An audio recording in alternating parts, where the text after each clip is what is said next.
leadership, and then a large group from sales leadership. So big surprise there, because what we are going to be talking about today is the importance of sales management, right? And so what I thought I'd do is very, very briefly introduce myself. Don't worry, I won't go in for too long. I'll skip the big bio, and I'll just let you get a sense for the highlights, because I want you to understand where I'm coming from. I am going to talk about some of our research. I'm going to talk about some of the findings from our top performing sales organization research, also from our What Sales Winners Do Differently research. I'll mix it up a little bit, but I'm also going to throw in some stories and some experiences that I've had in the past. So as John outlined, so I basically run EMEA with Rain Group. We specialize in helping clients, mostly services firms, sell complex high-end B2B services to other firms. So that's what we do. And in terms of my track record, so I actually started my career, it's a bit untraditional for someone who does what I do, I would say, in the sense that, I've actually never had a quota-bearing full-time sales role. But I've always been selling, and I've always been buying. And so when I started my career, I started with Big Four management consulting firms, spent time with 2 out of the Big Four, and that's really where I discovered my love of sales and selling and generating business, developing business. And after doing that for a number of years, I would jokingly say I decided to get a real job, and I spent 10 years in a financial services firm called ING. And during that time, I did no selling whatsoever. So I did not sell a single thing. But through a succession of management and later on executive roles, I ended up buying a lot. So I was either the outright decision maker, the domino, or an influencer, or part of a committee in a number of projects that we bought, services that we bought in the 1 million plus 2 million, 3 million range. And so that gave me an interesting perspective on both sides of the table. I've sold before, but you've also bought before. It's just interesting to see that different dynamic, and it helps you recognize how things come across from the other side of the table. And then obviously, at some point, I also started moving into management and executive roles. And so my last role, I was former CMO of the private banking division. And so from that perspective, I got firsthand expertise and experience in, sales and marketing management. What is it like to manage a sales organization? What is it like to grow a sales organization? And then from that, I moved into what I do now. So I'm a sales trainer, consultant, coach with Rain Group. And let me talk a little bit about, maybe very quickly introduce Rain Group. So for those of you who don't know Rain Group, we are a B2B sales performance improvement firm. And so we work with companies to help them, what I say, measurably and substantially improve key metrics in sales performance. Sometimes that's revenue growth, increasing win rates, protecting margins, entering new markets, but that's what we do. How we do it, primarily through assessments, coaching, training, and consulting. And one of the things that we do that I believe makes us a little bit special in the marketplace is we do a lot of primary research, and especially for a firm of our size, we're still relatively small, and a firm that's only been around for about 14 years, that is, that's exceptional, I would say. There's not that many firms out there that can say that. But there's a very, very good reason why we do that research. We do that research because we believe that the world of buying and the world of selling is changing dramatically and quickly. And so we feel that in order to advise our clients in a way that makes sense and in a way that we know works, we need to keep our finger on the pulse of the market. And so every year or so, we try to do a big research project. And a couple of years ago, we started, well, we didn't start, but a couple of years ago, we asked ourselves the question, what makes buyers buy from one firm versus another? What is it that makes buyers decide, I work with firm A versus firm B? And so that research led to our book called Inside Selling. But even while we were doing the research, we felt like it was great research, and it was very, very good and targeted at individual sellers and understanding what they were doing to win deals. But we really we wanted to look at the company perspective as well. because I bet everybody on this call who's a sales manager or a CXO or an executive, you'll recognize that, yeah, it's great to have individual players, but ultimately you need to have a great team. And that great team needs to be supported with a great infrastructure and great processes and all those things. And so what we did then was, in the next research wave, and that was last year, we looked at, well, what is it that makes some organizations stand out? What is it that makes some organizations do so much better in terms of things like winning new business, keeping clients' relationships going over time, growing accounts and strategic accounts? What is it that these firms do differently? And that's some of the research that I want to talk to you about today. So whenever we look at, if you want to talk about top performing sales organizations, you need to start by defining what those look like. And the way that we do it is we look at our data set and we look at a couple of key metrics, and then we look at and we try to understand, well, what is it that makes some of these firms in some of these categories stand out? And so in research, we ended up categorizing respondents into 3 groups. So there's elite performers. This is 7% of the data set, 7% of the respondents. Hey, Ago, are you showing your presentation? Yes, I am. Oh, sorry, I should be. Yeah, we're not seeing it. There we go. And good for, well, thanks for telling me that. So there we go. Well, you didn't miss anything except a nice picture with a nice slide with a picture of myself, but I'm sure that that's not the most important part. Hey, John, is this up? Can you see elite top performers and the rest defined? No, not at the moment. Not at the moment. All right. So let's see. Oh. Hey, John, can I make this? Yeah, Can you see it? We see it now. Go ahead. All right, excellent. See, there we go. A little hint from John. If we're in a room together, I'd say a little round of applause for John, but that doesn't work so well in the webinar. But thanks for telling me that, by the way. So anyway, back to the story. So we categorize, for this research, we categorize respondents into 3 groups. So the first group is elite performers. These firms represent 7% of all respondents. And the second category is top performers. That includes the elite performing category. That's about 1 out of 5 or 20% of all the respondents. And then there's the rest. And so the way to think about it is that there is a category of elite performers, the top 7% of firms that we studied, that we researched. They have an average proposal rate of 50% or greater. In fact, I'll show you what it is on the next slide. It's well over 50%. Both annual revenue and profitability increase year on year. Their organization's annual sales goals are both challenging, so they're really stretch goals. These guys don't make it easy on themselves, but they meet those goals consistently over time, and their pricing strategy is clearly premium. They want to capture maximum prices in line with the value they provide. So that's the elite performer category. The top performers then, top 20% of respondents, average proposal win rate slightly lower, but still 40% or greater. Annual revenue and profitability is either equal or increases. And then the rest is basically same as elite. Now that tells you 2 things. Number one is there is a small number of firms out there, 7%, that do extremely well. In fact, you might say 20% are doing very, very well. That also means that 80% of firms are not doing very well. By not doing very well, I don't mean that they're necessarily bad. I mean they don't meet these criteria. They may not have stretched organizational sales goals. They may not meet their sales goals consistently over time.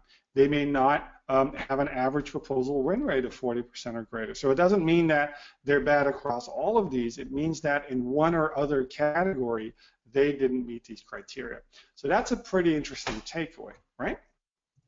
So let's talk about win rates then. And I'll just kind of take this one right to left.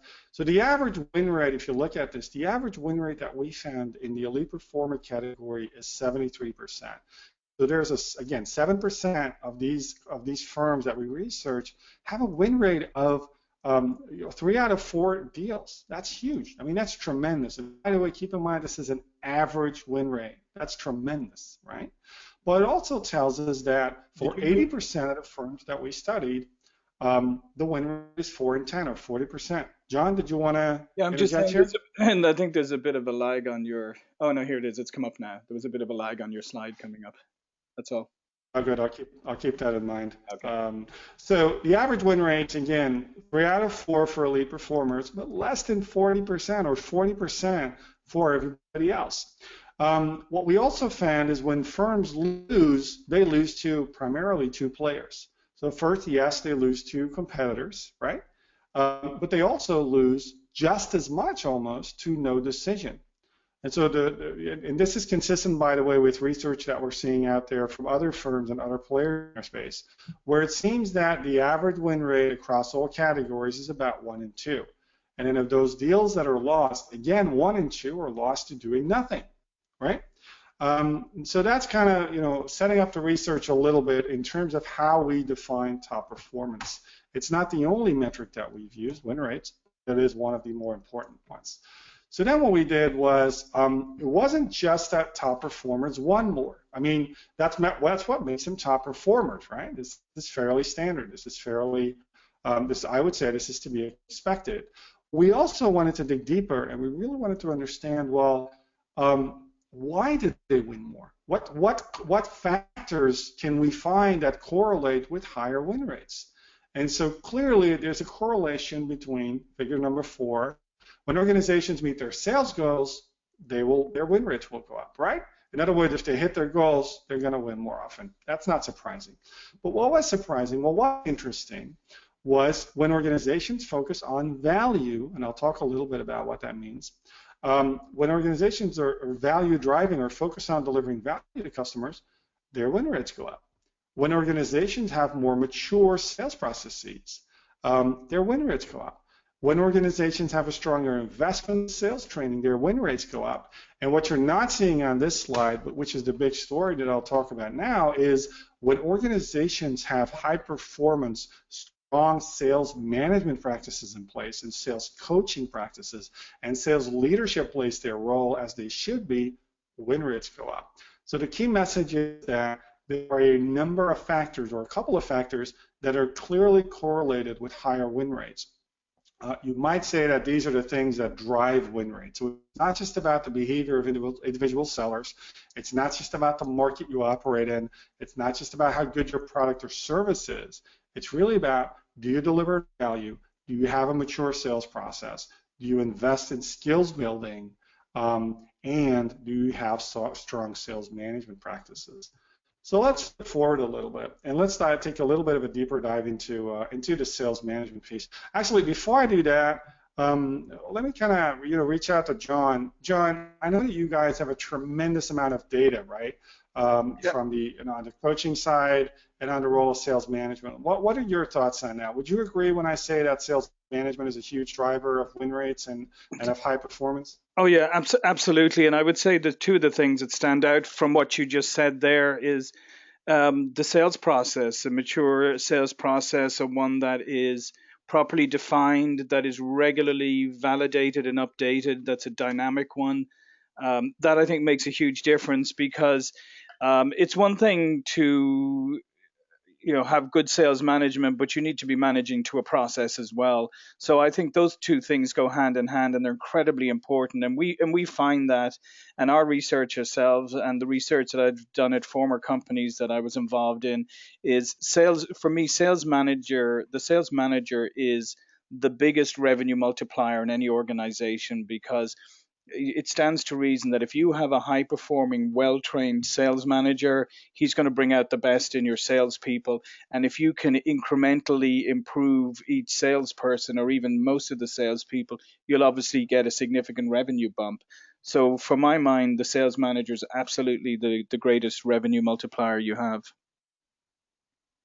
Love it, and thanks for chiming in. I would agree with that. But let's look a little bit about.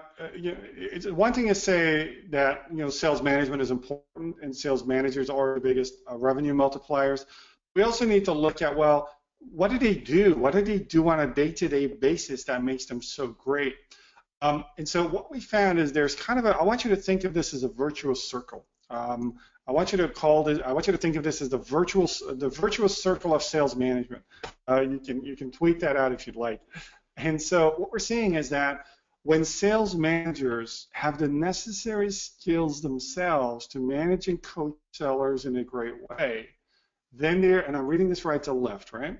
If they do that, if they have the skills to manage and coach sellers, then they're able to create and sustain maximum energy from those sellers and thereby get maximum performance. So it's not just a revenue multiplier, it's the role of the sales manager as a figurehead, as a coach, as an example cannot be overestimated, right? If sales managers are sufficiently equipped and have the skill set, the mindset and the attitude to successfully manage and coach sellers, then they're able to support, to inspire energy from sellers and thereby get maximum performance.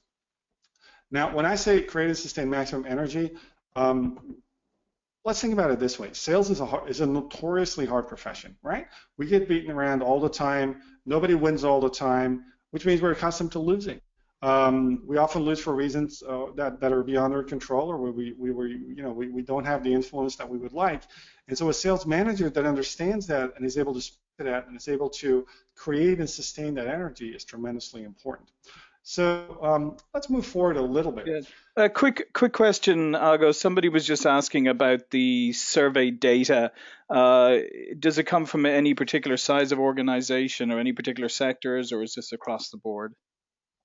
Yeah, I don't know the numbers off the top of my head, but I can say across the board.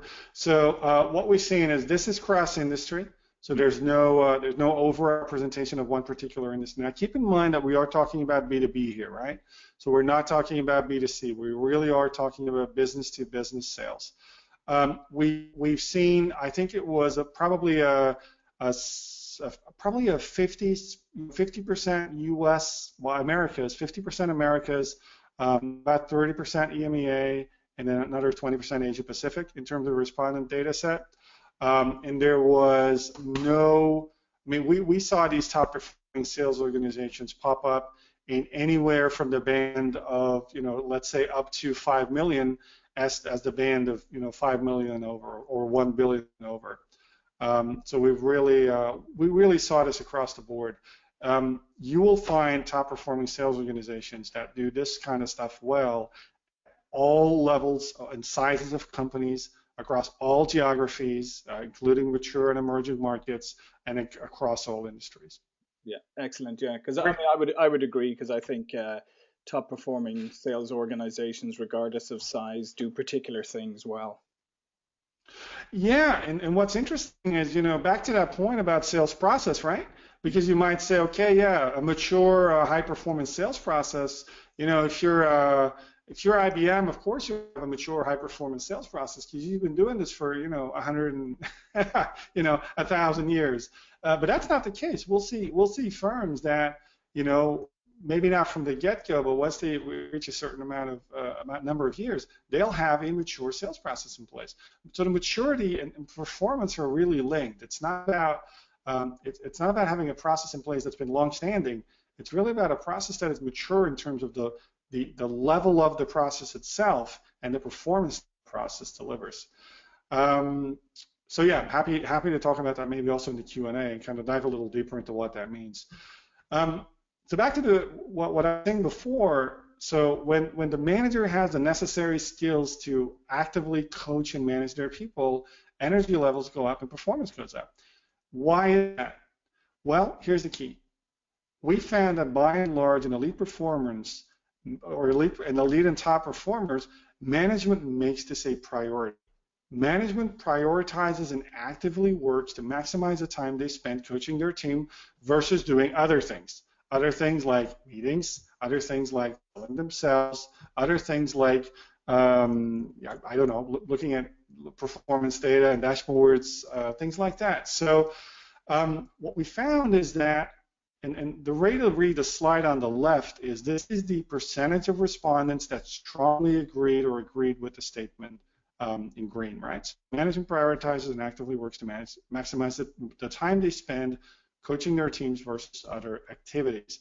Look at that difference, right? 6 out of 10 more or less of people in elite performers agree. 1 out of 3 in the rest agrees, which begs, and this kind of made me think, and I think the reason for that is that it's not just about the sales manager. It's not fair to say, the rest probably just has bad sales managers. That's not true. That's not what we're saying here at all. That's not what we're seeing in real life at all. Management also needs to be free, needs to have the possibility, needs to have the mandate from leadership to make this a priority. And that's what these elite organizations are doing. They're saying we recognize the disproportionate impact of management in terms of impacting our sales and our revenue and our performance from a sales perspective. And we want to make sure that these guys have the time, the skill set, the energy, and the focus in order to be able to do that. Yeah. So that's what we... Agha, can I ask you a question? Do you think part of it too is that some organizations and a lot of people don't understand what coaching, and particularly coaching by sales managers, what that actually really means and what it is, and almost more importantly, what it's not? Yeah, no, absolutely. And so for me, in the end, we're okay. So apologies. I'm going to take this up to the 30,000-foot view here. When I think of behavior change, and when I think of how can we inspire the right kinds of behaviors in people, whether they're sales managers or sellers or someone else, we really need to be talking about 3 things. We need to be talking about skill set, we need to be talking about mindset, and we need to be talking about behaviors. Unless people have the skill set to be able to do something, they will not do it, or they will do it poorly.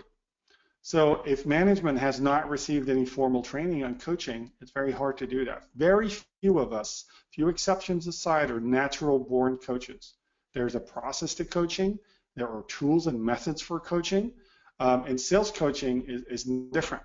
Unfortunately, what a lot of organizations still do is they promote either the best seller, or they promote someone who looks like they might be a good manager, and they say, congratulations, on Monday when you show up to the office, you'll become a manager.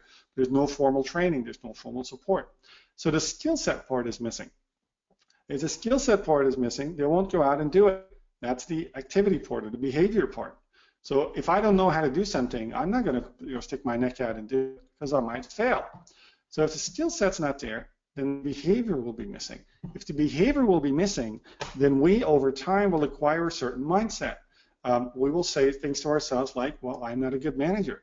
I don't know how to manage. I've never been taught how to coach. Coaching is not my responsibility. I should really be looking at dashboards and metrics. My job is to make sure that I report up to senior management, things like that. And so there's just kind of, call it the Holy Trinity, at least that's what I call it, the Holy Trinity of behavior change. It's really, again, skill set, mindset, and behavior. And those 3 really need to work together. And I think in a lot of organizations, people just don't, and again, management also doesn't get the support they need in order to be good at this, in order to be able to do this. So in a sense, you're right that many people don't know what coaching is. They may, of course, have a vague idea, but they may not know what it means in practice. But the problem is probably because nobody told them what it is, and they don't have a process to do it, right? Yeah, absolutely. And I think the other part, because coaching is one thing, but also you need to know what to coach on, right? So I think tools like Pipeliner, for example, are great at really, using data in order to be able to look at someone's, whether it's an individual or a team performance, and then sussing out the factors that they need to be coached on, because you can't coach on everything, as you well know. Yeah. So I think part of the answer is also technology and tools and the data that you get from a tool like, for example, Pipeliner. Yeah, I completely agree, Agha. I just think we could do a whole thing on coaching, obviously, because I think it's such a wide area. But it is very important that people understand that coaching is a skill, and it's very different from just managing. Oh yeah, absolutely. Yeah. All right. So I kind of started this story by saying, well, there's a small proportion of organizations out there, 7% elite, right, that have a vastly higher win rate. And what we found is that in management, that's kind of what I've been saying so far, management is a huge driver of that, because managers and the sales manager has a disproportionate impact on things like, the skill set of sellers, their energy levels, and their performance. But that's not all. This is a little surprising. What we found was that when we have excellent sales management in place, and we have things like a mature sales process, and we obviously have things like an above average win rate. What's interesting then is sellers become more motivated. So this is really interesting because in most sales organizations, at least unfortunately where I walk in, and some more than others, but by and large, I mean, sellers are great at finding excuses for why things are not working, right? It's the market, we don't have the right products, sales support's not working with me on this, whatever it is. You don't see that in these elite organizations. Look at that stat on the left, right? 85% or 83% of people inside these elite organizations agree that the culture drives and supports sellers' motivation to succeed. In other words, this is almost like a self-fulfilling prophecy, right? Great sales management, great sales processes, mature sales processes, higher than average win rate. These sellers are out there and they're motivated. They're winning and they want to win more. So this is this virtuous circle that you're creating where sales management plays such an important role. So it's not just about win rates. It's about creating a great culture. It's about creating a great organization. It's about creating pride and a sense of accomplishment within people. Which, again, in a profession that's as tough as sales, this is really, really important, right? So talk about an intangible factor or a soft factor driving a large factor. What we're seeing here is exactly that. We're seeing this motivation driving a culture, and that translates into hard cash and revenue.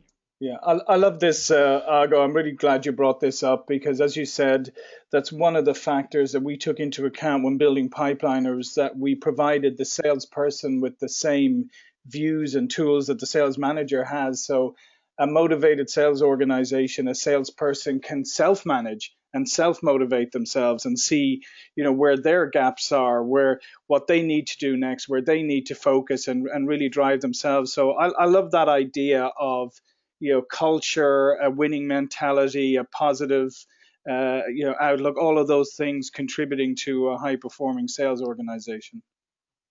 Yeah, and when I walk some of our clients through this, as we do, what I sometimes get as a reaction, which I love, is, I go, this is great because this gives me data as a sales manager that I can take back to my management, to my leadership, where I can say, okay, guys, all that stuff we've been suspecting, all that stuff we've all been sensing, all that stuff we intuitively and instinctively know, well, here's some data to prove it.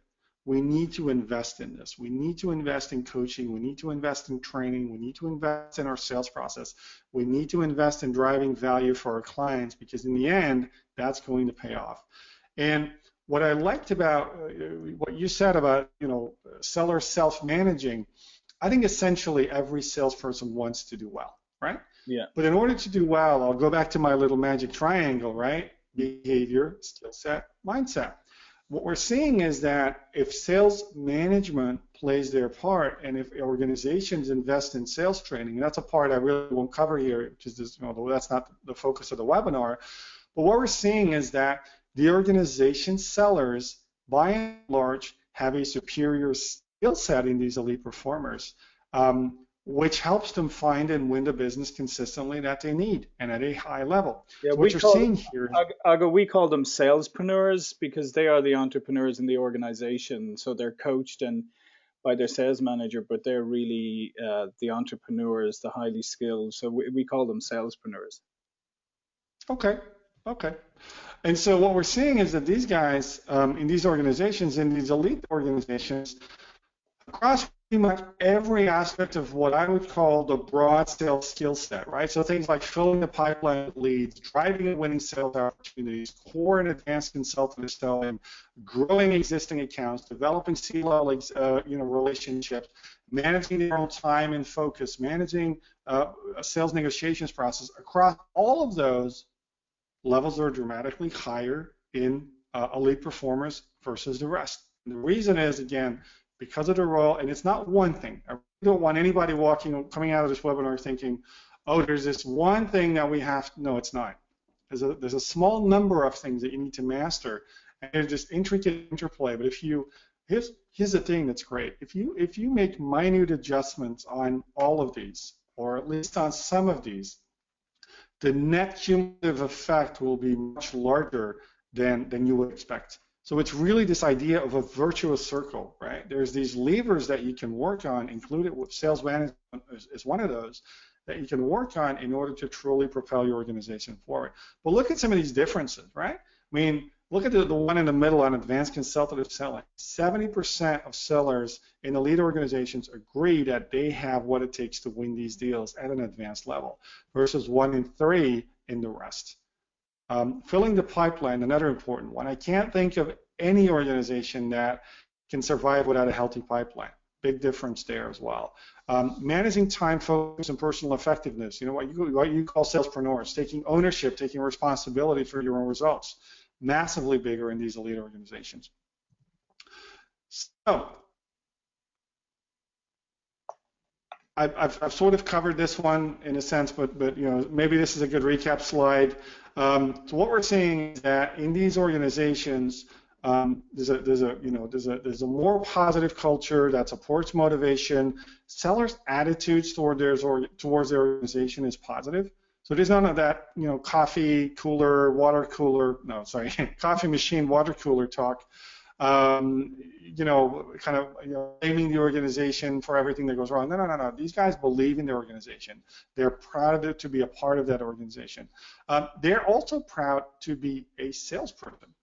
Like, I walk into some firms, and unfortunately, you know, the term salesperson or account manager is a bit of a dirty word. Not here. These people are positive about their role in sales. They see themselves as professionals, and of course, they're going to actively pursue top performance and create the energy that they need in order to get these results. So again, it's kind of that. What I love about this is that this clearly highlights the importance of the soft factors, right? Attitude, culture, motivation, mindset, energy in producing these results. And the results are clearly, the results are clearly there. Yeah, I think, Argo, this is a really important thing too, because as you mentioned earlier, you know, sales is the toughest profession in many ways, and it's one where you have to get used to a lot of rejection, etc. So if you don't have a mindset like this, if you're not really, you really are positive about your product, about your organization, about yourself as a professional, about, you know, your business acumen, your will to win, you know, you love what you're doing, you love what you're selling, it's going to be really hard for you to be successful in a role where you're going to get a lot of rejection that's often completely outside of your own control. So I think attitude is huge. Yeah, absolutely. I want to make one final point, and then we'll do a recap, and then we'll go into Q&A. So we looked at, one of the factors we looked at is we didn't just look at sales management, we also looked at leadership. And when I talk about leadership, I defined it too as sales management is the part of the organization that actively manages sellers sellers, account managers, business developers, whatever you want to call them, right? Leadership is the level that manages the sales managers. So in some organizations, that's SVPs of sales or something like that. In some organizations, that's business leadership. That really depends on the organization. But here is a key point. Change starts at the top. And that's exactly what we found in this research. So look at the difference. I'm going to read this one left to right. So our company leaders prioritize improving sales force effectiveness. 80% in elite performers versus about 60% in the rest. So in elite organizations and in top performers, company leadership truly takes this stuff seriously and makes it a priority. They come out and they clearly say sales force effectiveness, sales performance is huge for us. It's important for us. And to the right, when they set it a priority, things actually get done. So a big drop there. And so what I'm seeing here, the two ways that I like to read this research is, well, in elite organizations and top performers, company leadership prioritizes this stuff, and when they do, it actually gets done. In the rest, well, not so much, right? It's not so much of a priority, and even when they make it a priority, it kind of gets sort of done maybe half the time. That's no recipe for success, right? So Let me just kind of recap here, and then we'll go into some Q&A hopefully. So 5 key messages that you want to take away from this. Number one is top performers have more effective sales managers. They have more effective sales managers. They spend more of their time coaching sellers. They have the skill set and the mindset and the behaviors required to do so, and they have a clear mandate from the organization. Number two, top performers prioritize sales coaching activities much more frequently. There's a real coaching culture there. And it's not coaching in the sense that it's not broad-based, it's sales coaching and it's very specific, right? Number three, top performers and value-driving sales organizations have much more motivating cultures. Much more motivating cultures means that people are motivated. I'm not talking about rah, rah, hooray, let's walk out of a motivational speaker speech. I'm talking about ongoing day-to-day motivation, pride in your work, pride in your organization, the way you see your products and services, the way that you see your position versus your competitors, your self-image as a seller, your image of the sales profession, all much more positive in these top-performing organizations. Top performers have substantially more skilled sellers and sales managers. Remember that slide with the skill set, kind of what I would say the basic skill set of a seller? Everything from prospecting to negotiation to generating leads to advanced and core consultative selling, all much higher within these organizations. And finally, leadership makes it a priority, and when they do, it gets done. So these are kind of the five key takeaways from the research. Keep in mind, I've only talked about sales management. I could do another webinar on sales process and another one on sales training, but I think for this one, we explicitly decided to focus on sales management. So with that, John, do you want to open the floor up for questions?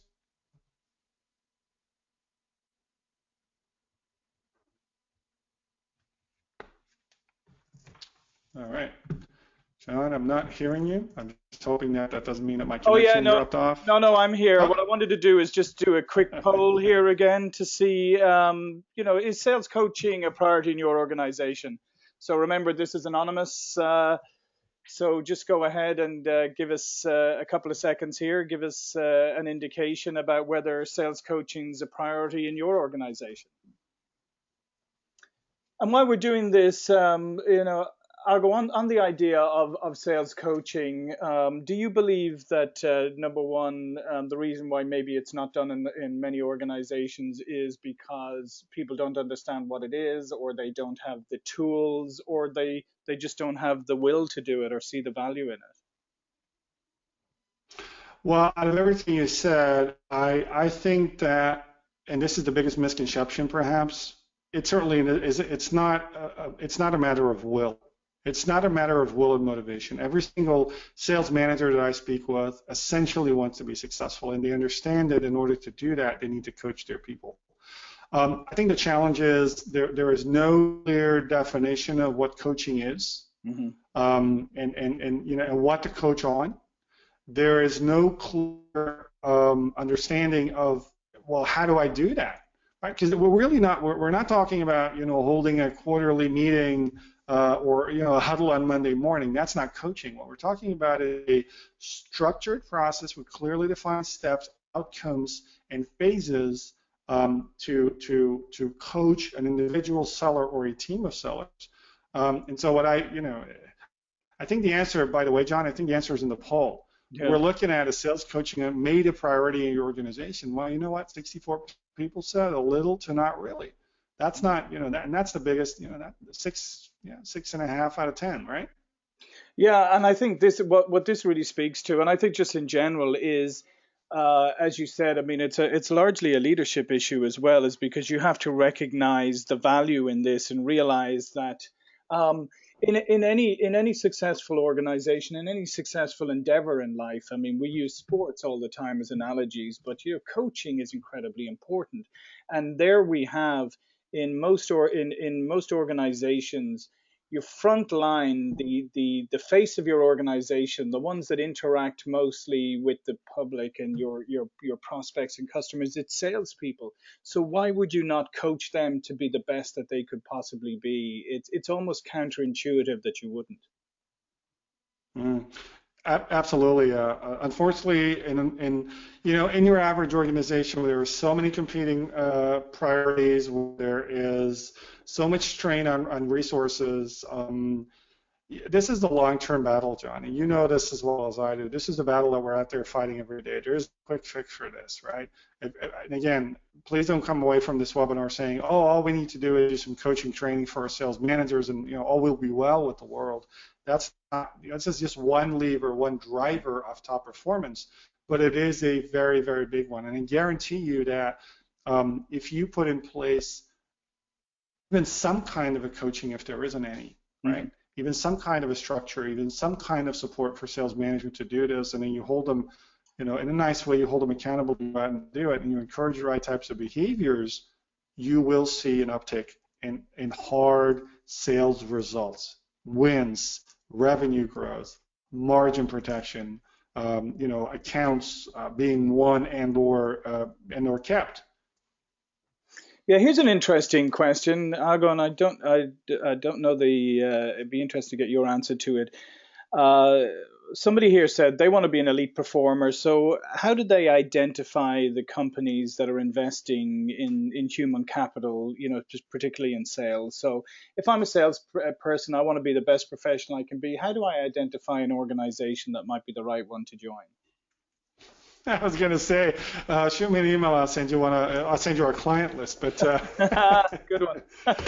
no, of course not. So no, here's the thing. It's a great question. I love the question, and I'm going to try to give it an honest answer instead of something quick and witty. So here's the deal.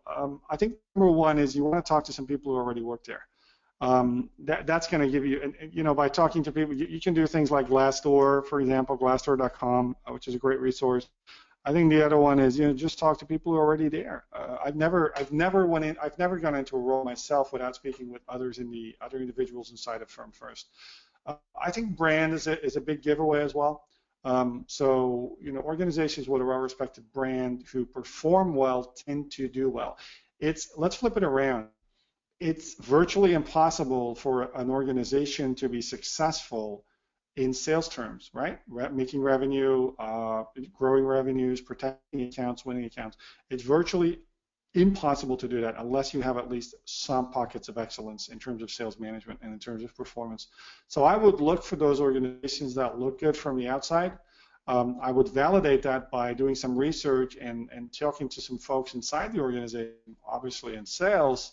And yeah, that's probably going to give you the best, I think, the best idea. Okay, that's great. Well, we don't have any more questions from the floor. We had a lot of questions during the actual webinar itself, most of which you answered during your presentation, so we didn't need to interrupt you, Argo. So I'd like to thank you again for today. This was a really fascinating and an important presentation. Because obviously, for any organization to succeed, they need to have move their salespeople into at least top performing, if not get them all the way to elite. I also just wanted to let everybody know who's on the webinar today. Pipeliner has a new release coming at the end of this month. Again, it's a release that's of our product that's focused around efficiency, productivity, coaching, and analysis, all the kind of things that Argo talked about today, because that's what we built our product on, a foundation of providing both salespeople and sales management with the tools to be able to be top performing, to be able to visually see where they needed to focus their time. And it's been a fascinating presentation today, and it really does validate the work that we're doing with our product to see that these are the things that really count to be an elite organization. So, Argo, just to finish, if you would just want to give people some information about how they can contact you and any other parting words you have before we end the webinar today. Yeah, not much in terms of parting words, John. I think you said it well, and I think I kind of did the recap already. But here's what I will say. So don't worry about my contact details. Tomorrow, at the latest, I will reach out to everyone who signed up for the webinar. I will send you a copy of the research report, so you can look at the broader data set, not just sales coaching, but also all the other factors that we've identified. And over the next couple of days or weeks, you'll get some additional resources from me. especially if you're in a sales management and or sales leadership role. I hope that'll be helpful for you. Obviously, if you have any questions, all you need to do is hit reply at that point, and yeah, you'll end up right on my doorstep. All right. Well, again, thanks everybody, and in particular, thanks to Ago for a really great webinar with so much information packed into such a short space of time. So this is fantastic, and as you said, you will get the Ago is going to send you out the report. The recording will also automatically be available to you. So thanks again, and we look forward to seeing you at another webinar soon. Bye now.